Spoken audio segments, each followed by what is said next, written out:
is Lula Mamuello, and I am the Community Engaged Learning Program Assistant Director here with the CSC. Working with me today is Dave Lassen, who is the Community Engaged Learning Program Director. He will be monitoring the chat box, setting up the break rooms. If we end up using break rooms, we have a smaller group today, so maybe we won't use that feature, but we'll see how it goes. And he is also helping facilitate the recordings. So as you just heard, we are recording the session. And that's basically just to help connect with any community members who are not able to make this space today. And we'll be distributing that through our site as well as a summary. So please check for information about how to gain access to that, and please share that information. And so again, the Engaged Learning Forums occur weekly around a monthly theme. This month is a little bit of a different case because this month's intended theme is supposed to be tools and strategies for remote programs and events. But we've had a delayed start because last week, as you joined us, we were discussing partnerships and how the different developments with the university beginning resuming classes in August will also reflect different access to community partnerships. And so we had a different start with our month's theme last week, and then we're continuing this irregularity with a discussion that we thought was really important to have at this point, which is on racial justice and community engagement. And so we are hoping that you can entice us with this different theme today.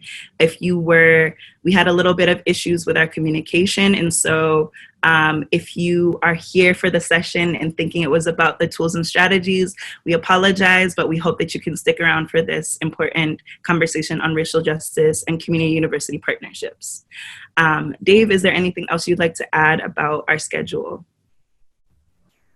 No, other than just to say thank you, everyone, for continuing to support these sessions. Really appreciate you being here. Thanks.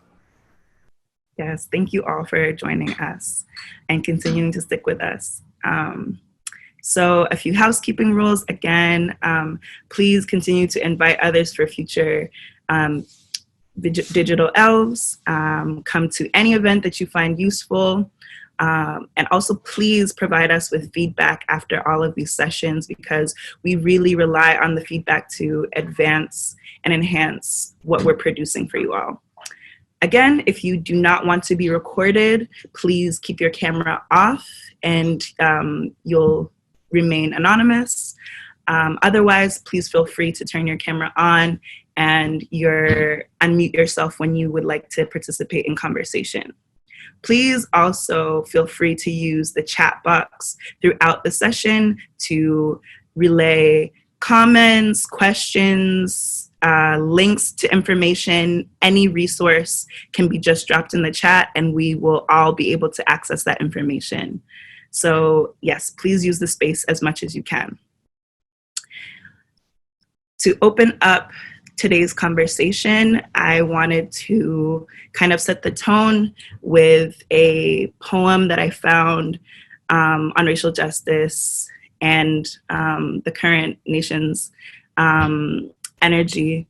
And I hope that you can join me with that, and it will be followed by a moment of silence. And so the poem is called Strangled by Police, a Psalm of Protest by Alden Slavoy. And it goes, a psalm of protest in memory of George Floyd, sung at the gates of justice, when Black men are strangled in the streets, when power is abused and jails overflow, when the voiceless are forgotten and minorities misused. Open you gates. Open the cries of those murdered, jailed, or harassed, for being Black, for being a person of color, for being homeless, indigent, destitute, or unwanted, the detained, the hounded, the pursued and persecuted, those who are killed while being restrained. Open you gates. Let righteousness flow forth as living waters, and the truth flow forth as healing balm. To this still hand of violence and hatred, to cure the heart of bigotry and racism, to herald fairness and equity, and to bring justice to this land. And so this psalm is in reference to George Floyd, but I want to emphasize that our reflections, prayers, and intentions are inclusive of Breonna Taylor, Tony McDade, and countless others who were murdered. Let's take a moment of silence for the Black and Brown community members who have lost their lives, those who are currently suffering at the hands of the justice system, and for community wounds that go unhealed.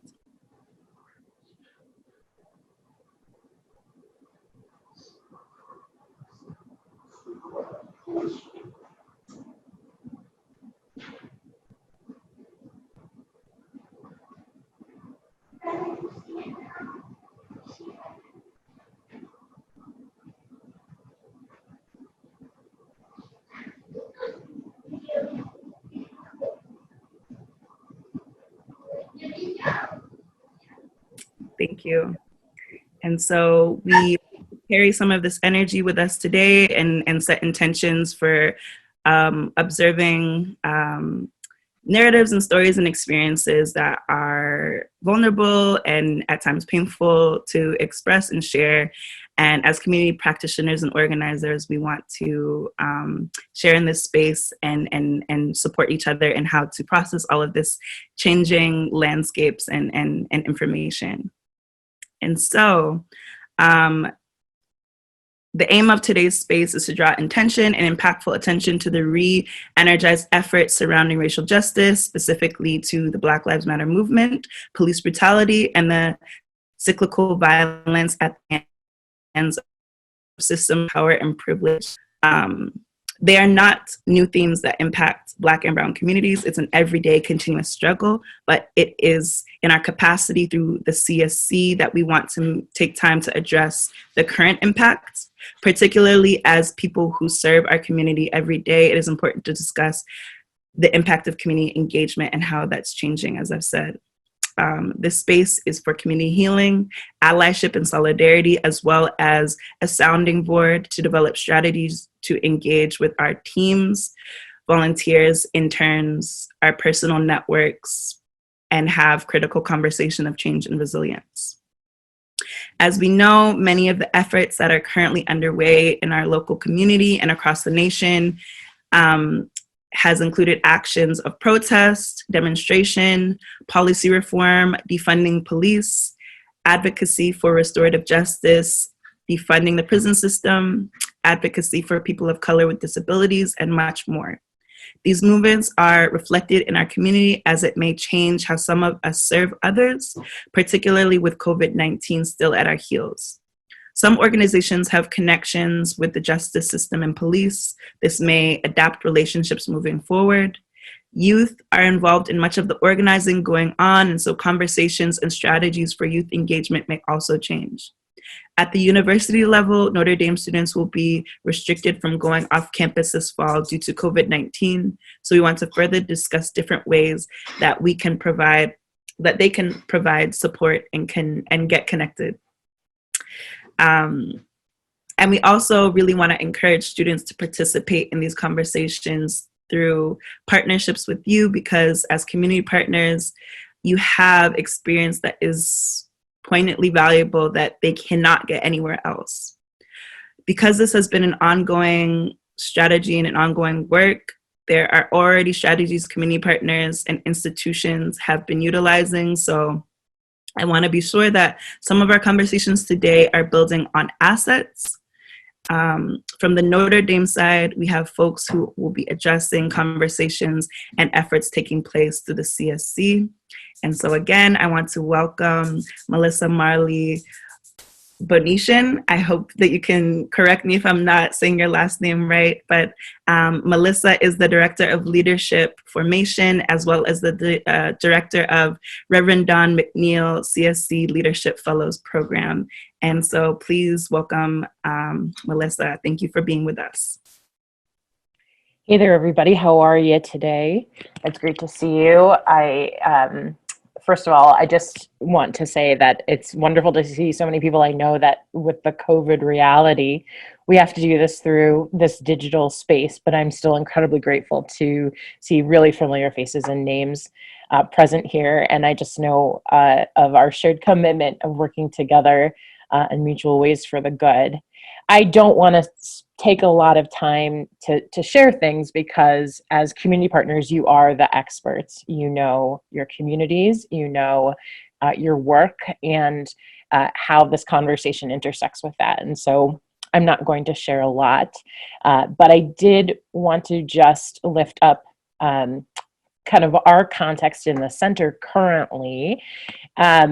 I just wanted to make 3 points, and I'll share my screen in a minute to show you the statement if you haven't seen that on the CSC webpage.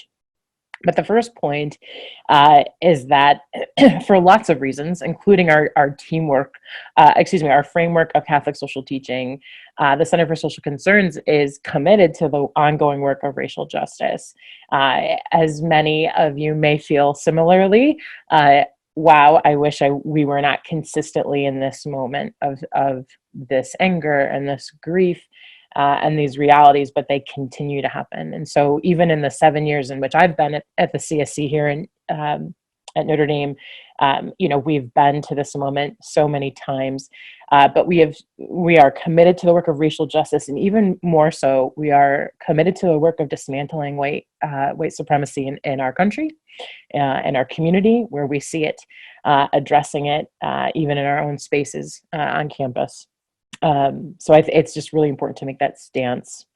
The second component does relate to our faith framework.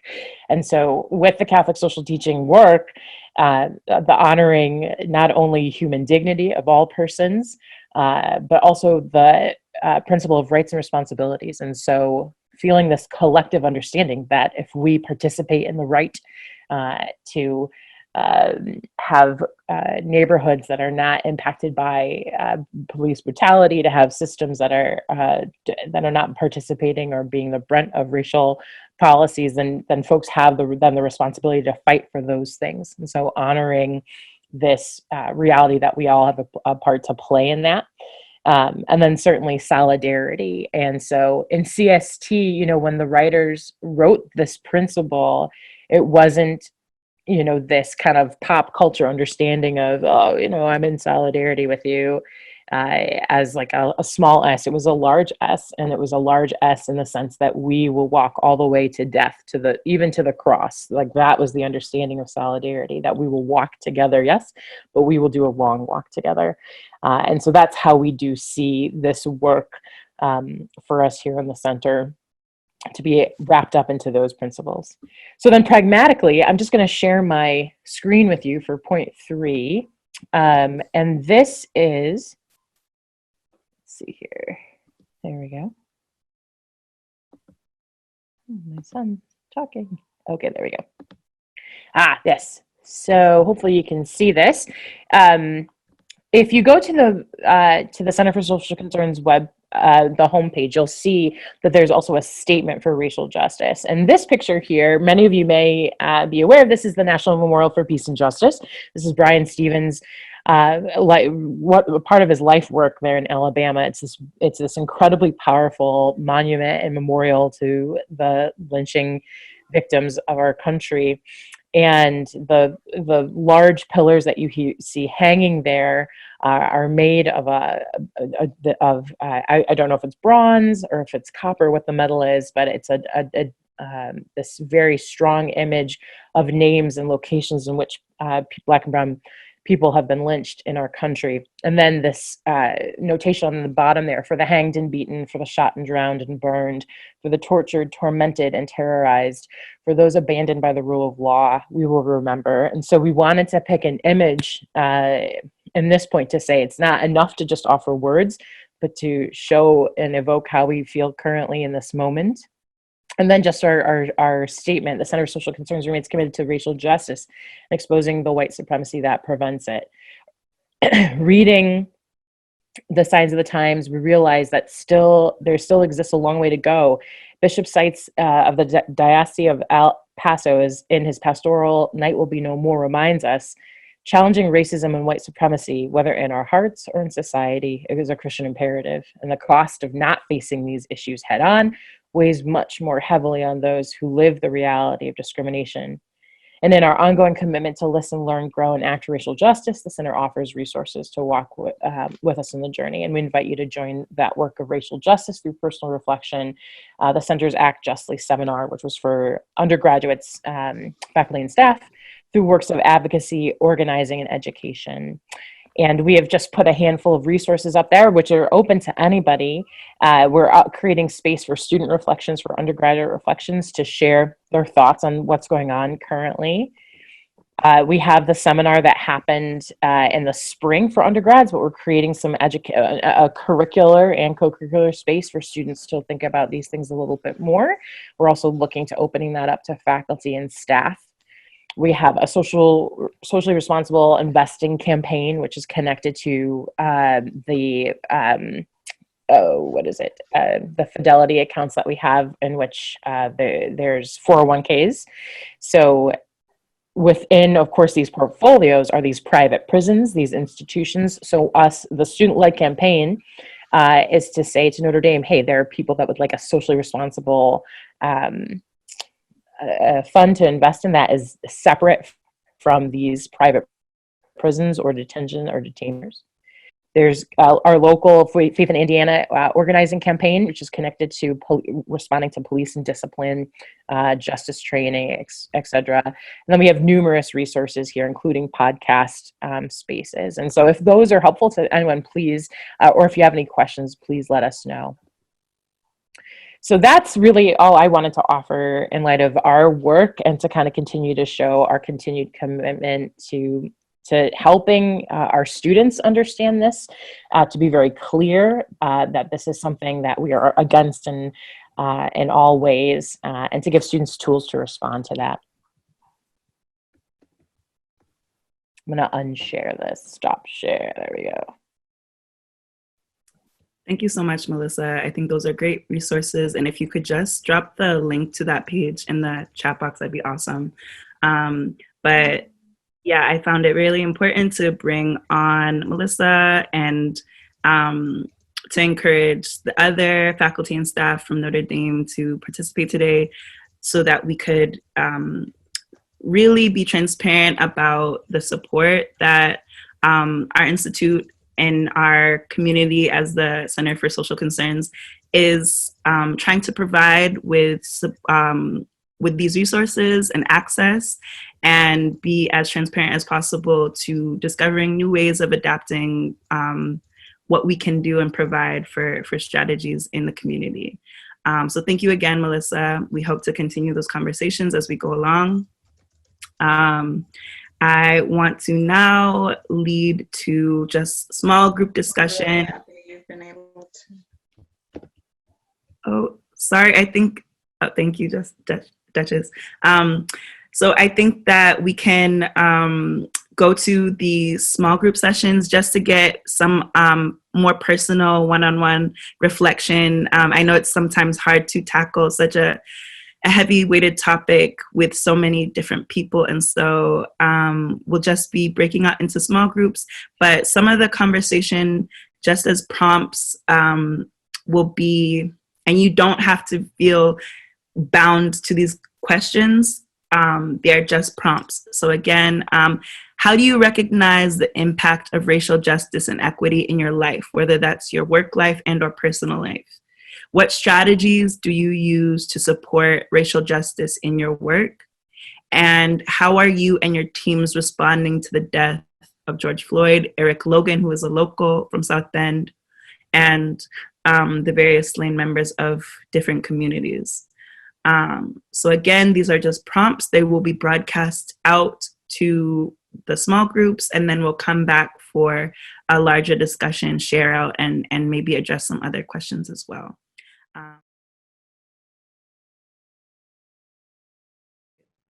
Welcome back, everyone. Again, thank you for participating in that session. I hope that it was useful in getting to touch base with people in a more personable way. I wanted to see if we could just open it up to a broader conversation about some of the topics that you guys talked about, anything that was a value that you would like to share with the larger group, and just take a few minutes with that.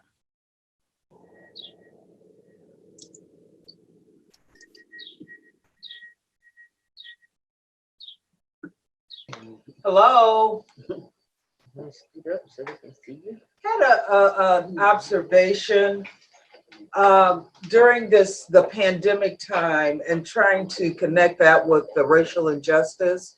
When we spoke of essential workers, some workers weren't recognized. When they were giving things away to essential workers, those people who were lowerly employed, they weren't allowed to accept or were not even invited to some of those giveaways, which Black and Brown were overrepresented in that population. So when we talk about essential workers, it has to be everybody, not just nurses and doctors and those people deemed as respectable or higher functioning. I mean, the people who are in the grocery stores, they're essential. Those people who are cleaning things, they're essential, but they weren't allowed nor invited to many of the things. So I don't know if that's because of racial or if that's a class issue, but whatever, some people were really not recognized. Thank you. I think that is an important perspective. It's the reality of how communities of color are further marginalized with resources, particularly during this time of crisis. We're noticing how it's a symptom of this pandemic, and it's really, really painful how that is a cyclical system of violence. And so thank you for bringing that up, and how we're seeing it in real time, and how essential workers are being forgotten in varying levels.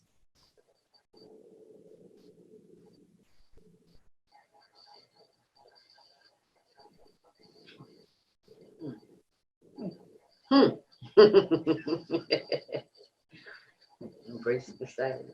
Anyone else have other observations you want to share? Any comments that came up in conversation?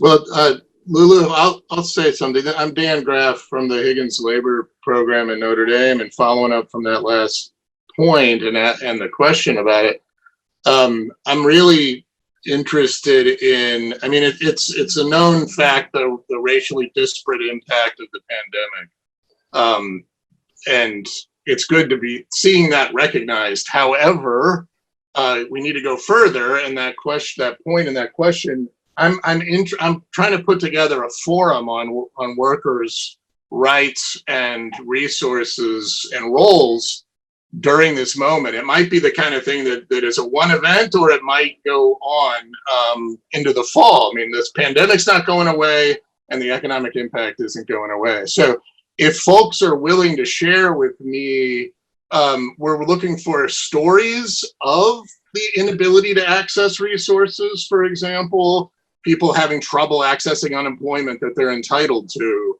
or people that the earlier speaker just mentioned, not being invited to participate in whatever we're talking about as a resource allocation or other things. I'm highly interested in that, because I want to build this forum in a way that expands the notion of what essential worker is and recognizes that. So please, Dan Graff, you can find me, the Higgins Labor Program at Notre Dame. Just look on the website. But please reach out. Thank you, Dan. And if you could just I know it'll be easy to navigate and find you online, but maybe if you could just plop your email in the chat, that'd also be helpful. Definitely. Thank you. Great suggestion. I see, Rachel, you've posted some links and information in the chat. I don't know if you want to just take a few minutes to just discuss, please. Yes, I thank you, Lulu. We were chatting with Duchess right before, and of course the breakout room kicked us out. Anyway, so yesterday at the end of a CSC session, Paula Muller had mentioned that she'd seen the night before the Where Do We Go From Here, the first episode, which I watched yesterday. And some of the issues that were raised have to do with, for example, what Deborah's colleague said. And so one of the challenges, and I don't know, I don't want to put Duchess on the spot. She can choose to jump in or not. But for the Red Cross, which Duchess works with the Red Cross, one of the pillars is neutrality. And so figuring out how to respond, but also at the same time recognize humanity. So I got cut off before I could ask her in terms of a question of local access to resources in terms of the Red Cross and kind of how they're dealing with that. But some of the issues raised in the first episode were about how some of that systemic racism is evident through the lack of access to healthcare, the lack of access to jobs, the resources, etc. So that's what I had thrown in. Thank you so much, Rachel. And I see a recommendation for reading the book White Fragility. I also recommend that as a read. I think it's a great platform for having these kind of conversations. So definitely recommend. Thank you, Kristen, for also putting that on our radar. Anybody else want to chime in with conversations that happen in your small groups? Maybe I'd also like to pose another additional question. You could take it in this lens. But what are some of the contributions that you think would make a good ally? Or what would you want students and interns to be, how would you want students and interns to be accountable for racial justice if they come to your site with a partnership? Lulu, I'll contribute a little bit of what's been going on at Boys and Girls Club. So over the course of 2 weekends ago, when things were really, growing in protests in light of George Floyd and the other deaths that had happened at the hands of law enforcement, our staff, there's 4 unit directors. And 3 of them are Black and 1 is married to a Black man.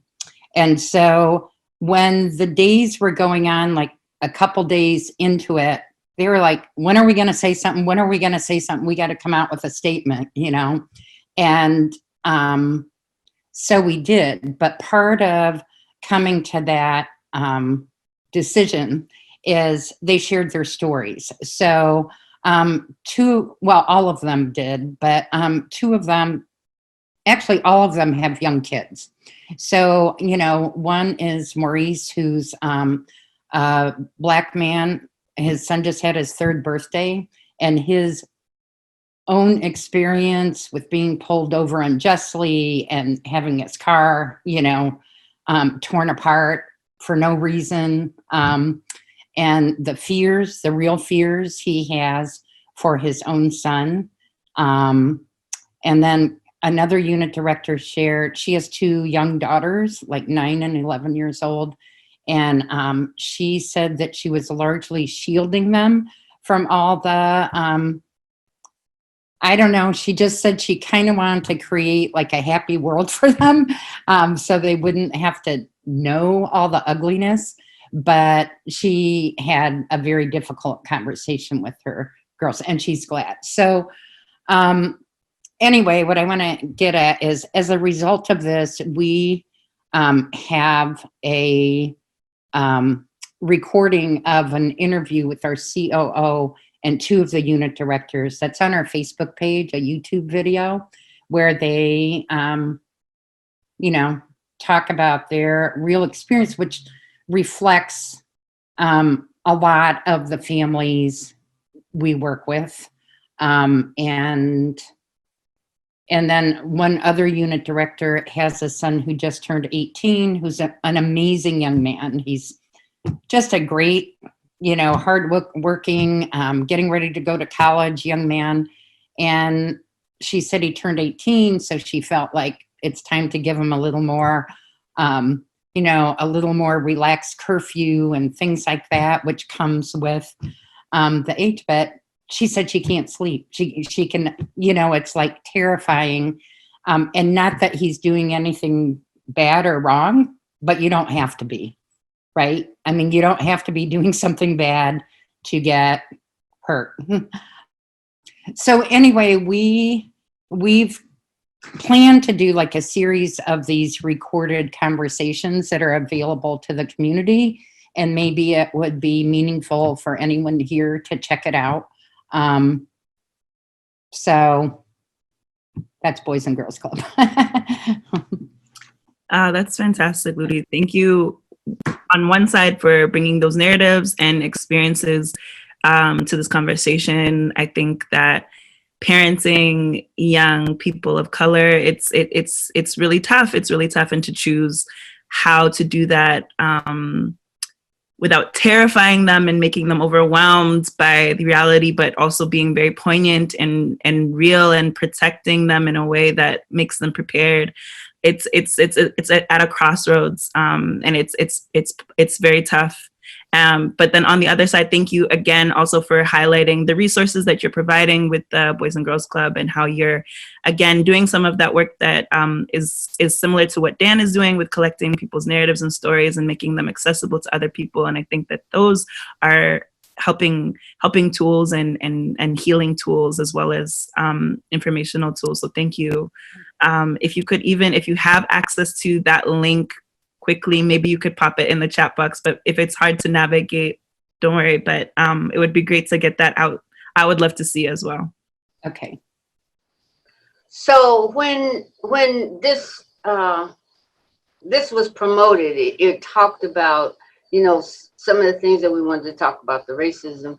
It was also talked about the letter from Father Jenkins and the university. So the Center for Social Concerns is more or less like the choir. Everybody here is the choir, people who are about social justice. And so the thinking is, how do we navigate, or the strategies for working in this world? So when I read Father Jenkins' letter, and he committed to, because everybody's putting out statements. And for me, it's always, okay, like when Jim Brown went to Richard Pryor, what you gonna do?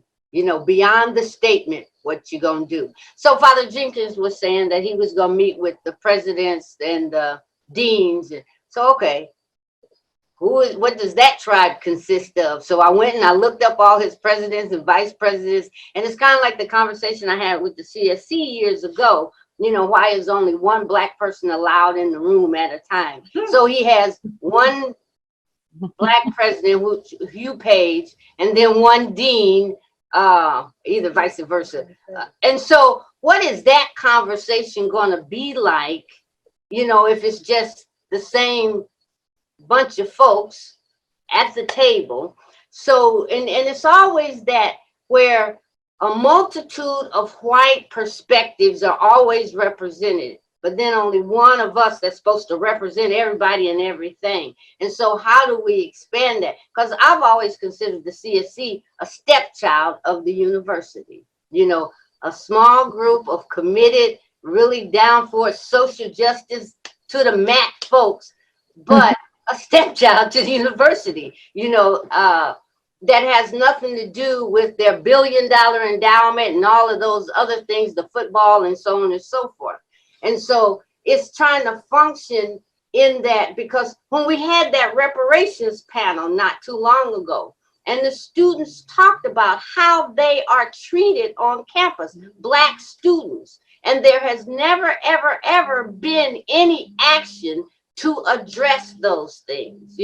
Everything from the chicken bones in the mailboxes to them actually being physically assaulted, shunned, and all of these things. No university-wide policy to address those things, like putting cameras in all the stairwells where they're being pushed around and things. So Yeah. It is. It is. It is. There's a lot behind this, you know, and this whole thing about somebody else wanted to say something. Go ahead. Well, Deborah, they asked what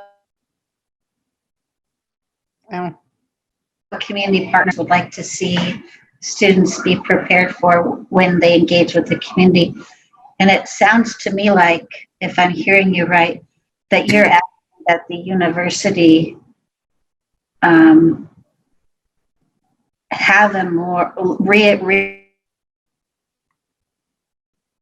racism or institutional power dynamics and fix those, and then that will enable students to have a more authentic experience in the community. Is that right? You're on mute now, so.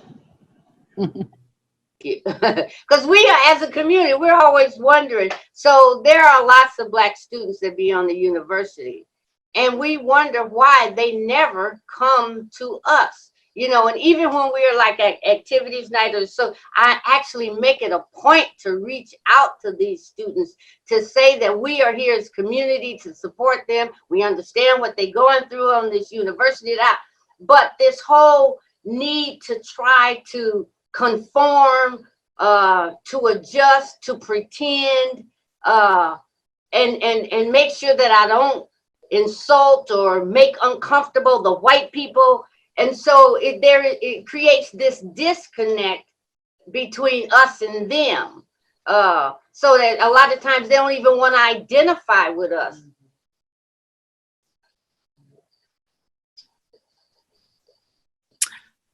Thank you so much, Deborah, for bringing those perspectives. I think I would love to hear from some other Notre Dame people, just because some of the points that you brought up as a new staff member, I was not aware that had happened, and students of color on this campus faced that. And so if there are other perspectives on how conversations about treating violence on the Notre Dame campus, if there are people who could chime in on how that's developing, and maybe even just helping promote students getting into the community and finding resources and help, and what that link is looking like.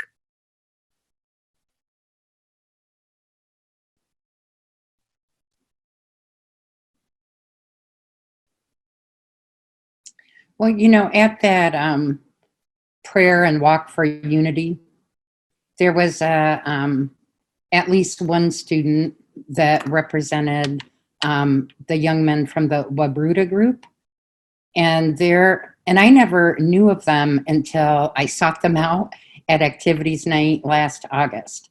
But they're a group of young men of color who gather together and try to support each other, go in the community together, and so forth. So I reached out to them, and they came to Boys and Girls Club and were amazing. One of the largest, best organized groups I've had from the university come. They were great, and we had hoped to have them return this spring. But anyway, at that prayer, that walk for unity, I didn't meet him this year, I don't think, but the now maybe president of the student group spoke and addressed and said that there had been conversations at that point with you know, the university. I don't know who exactly, and I believe he also noted particular specific things they were going to address. And so I have to say too, Deborah, I wasn't aware of this discussion that you're referring to about reparations. I think I heard you refer to it before, but I'd like to hear more about that and who was involved, and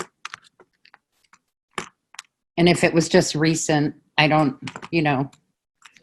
The link, I'll get you the link because it was recorded. It is on the university somewhere because somebody sent me the link. Yeah. I didn't even know it was being recorded, but yes. Okay, thank And you. so and even the whole conversation about reparations, the whole repairing of harms when it came to like the university, but it's not just the University of Notre Dame, but it's about the miseducation of folks, the consistent on every level, from elementary school on through the universities, the continued miseducation of us about one another and about ourselves, that is a harm, a continual harm. And so at what point do we change those things as well?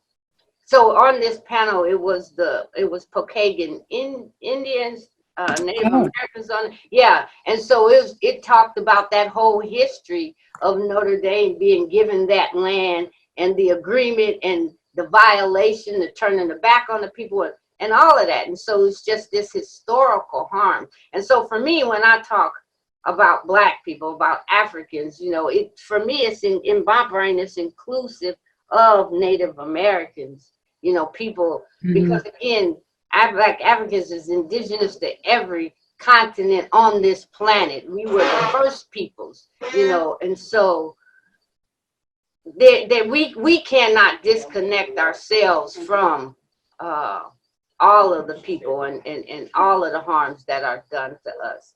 And so that whole, to me, that the miseducation of us is a real true harm that needs to be changed. And we can see right now, currently, how history is trying to be rewritten as it happens. It's just,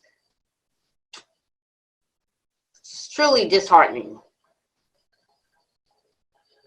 And so strategies, what we talked about, one of the questions was strategies. And so for me, it is learning, knowing the truth and speaking to that at all times, and not allowing the sugarcoating, the misinformation, the harms to be perpetuated.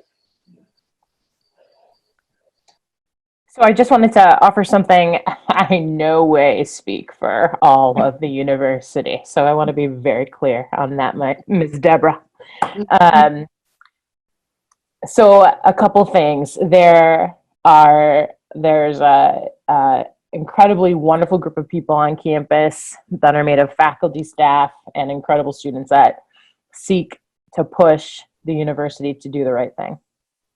And this looks like the American Studies Department holding a 100-person Zoom for their current students, faculty, alumni, to talk about what's going on, not only in our communities, but on campus, and to figure out what that means.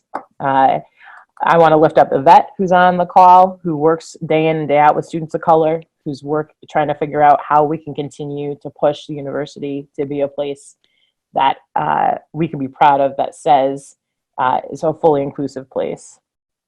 I think that there's not that I want to say that a working group or a committee is going to necessarily be an end-all be-all, but I know that our committees need the community voice. And so, as we work through the summer towards the fall, I'm hoping that we can continue the conversation with our community voices, with more and more people that are trying to do this good work to push our institutions to do the right thing in all shapes and sizes, because there are many, many great folks that are trying to do that work. But as we know, you need the cacophony of voices to push to make that happen. And that needs to be people of color, that needs to be white allies, that needs to be LGBTQ, people in power.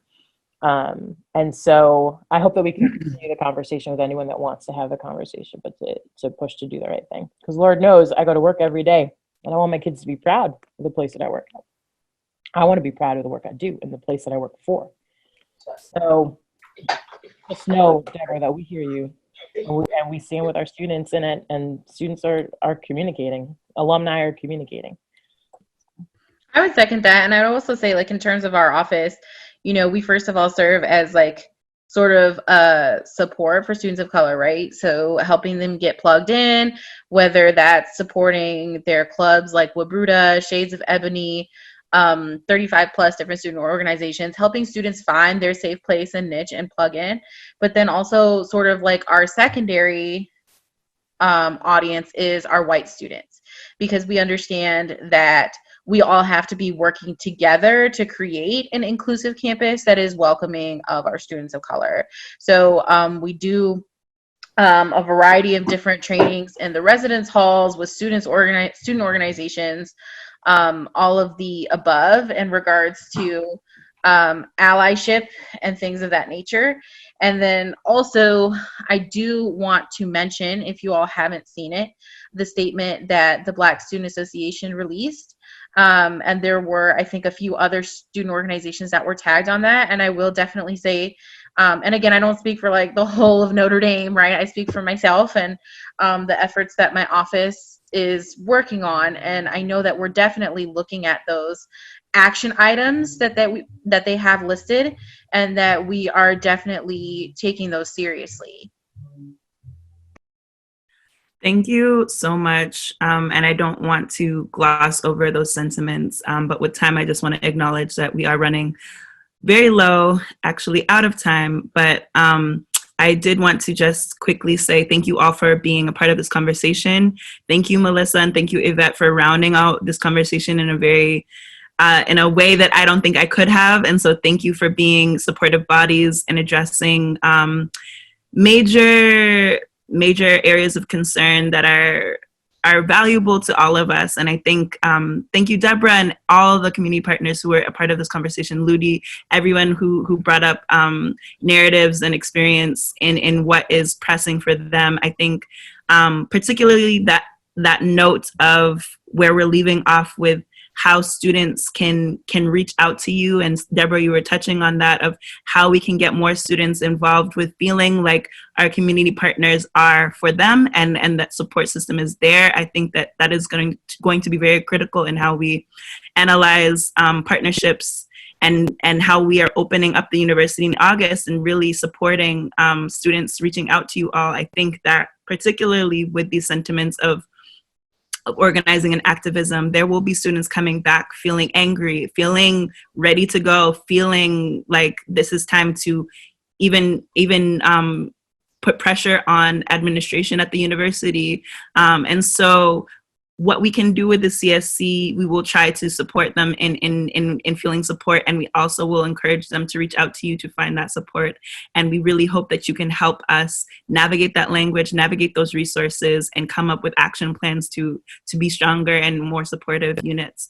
But again, thank you so much for being in this space. I think because we have run out of so much time, it's evident that this is an important and crucial conversation to have. And so I do hope that in the feedback you give today, that you do know what you'd want future conversations to be about. If you would like more conversations in this vein of racial justice, please let us know. I think I would love to advocate for more spaces of this kind of conversation. I think it's